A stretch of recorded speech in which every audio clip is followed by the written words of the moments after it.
Robert ShedLog for Sunday the 21st of June 2020. Hello, I'm Robert and welcome to my shed. Very hard walled space, bit echoey, sorry about the reverb, but I have a new audio setup which should be a lot less crackly. I don't know if you like it. Tool stalls. I'm talking about my tool stall this week, which I've been building out of Pegboard primarily, and other bits and bobs of scrap wood I've had lying around. So, let's take a look. Okay, so sort of top of the video, I have this piece of pegboard that's now 6x4, it's like 5x4, well 8x4 in feet originally, and I've been cutting off these 2 foot by 1 foot sections and putting those into frames. If you look at my video on the Veritas small router plane, you'll see how I make these frames, and the idea is this board will slot into this frame fairly well. It was gluing nicely, and as you can see I've got the miter saw out, and what I've done basically, I'll show you on this one, I've cut the corners of the frame at 45 degrees, measured to where the board is. I've glued from here to the groove.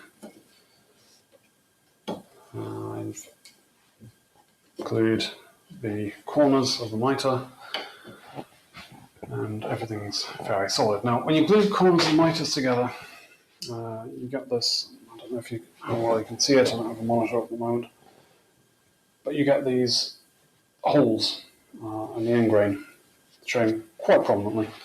So gluing these doesn't work particularly well.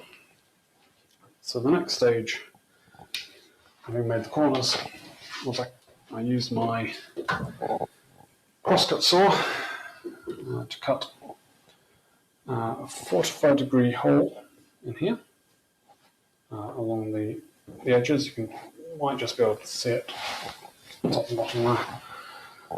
And then I got a piece of veneer, which is solid wood. These are actually cut-offs from the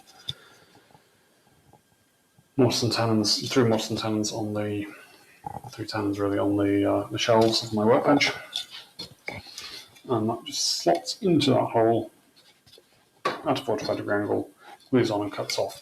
That means you've got the side grain of each of these pieces of wood glued to the side grain of this piece of wood, and that makes it ridiculously strong, because you've got side grain to side grain joints in glue, which are one of the strongest ways of joining without using the actual joinery.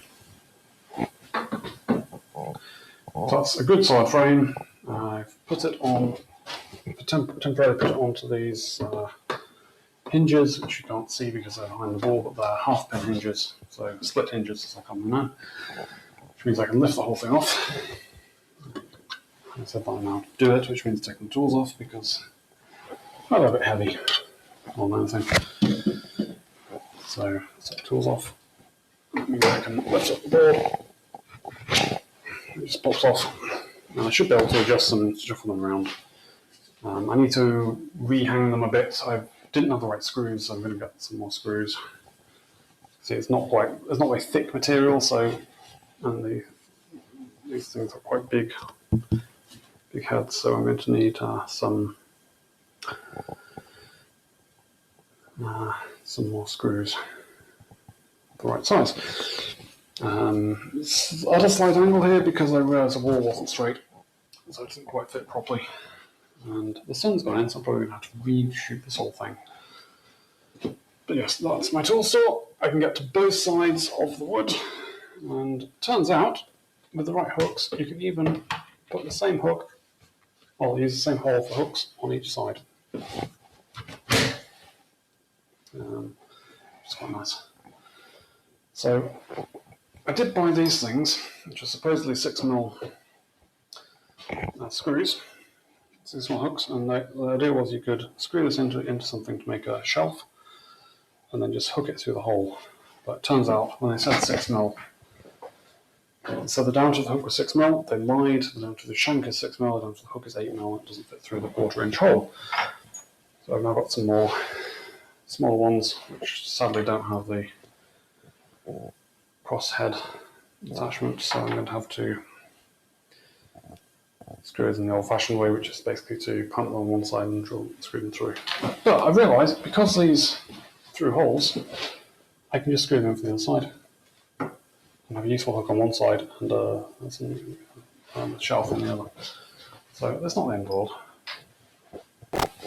Okay, so I need to box this lot in, so I've left some space for that. And I'm going to put 3 of these on top and 4 underneath. And these 2 pieces of wood. These small pieces of particle board, which came with was left over from the skirting boards. And this is a piece of wood that I had lying around. It's a rough sawn, somewhat water damaged piece of wood that I've managed to plane up and paint. So that gives me enough space for 2 hinges. That's the idea. That way I don't have to worry about the top ones interfering with the bottom ones. I'll be able to browse back and forth between them. It should all be nice. We'll see. Next week, yeah, they swing. That's because they're not hung properly. Next week I will be looking at my sharpening station / off-grid sink, which I'm really excited about.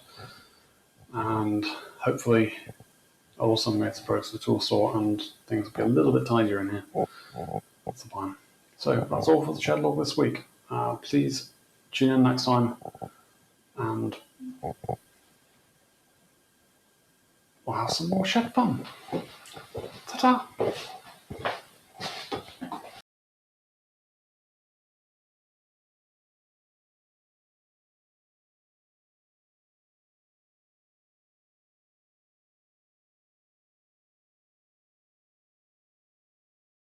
Okay, so in the past week I was supposed to do an extra ShedLog video and I failed for the perfectly simple reason that I'm back at work now and it took a lot more effort than I thought it would.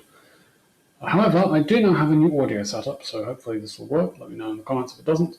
I mean, it's a hard-walled, small, enclosed space, so there's going to be a lot of reverb, whatever I do, but hopefully the crackling is at least sorted now.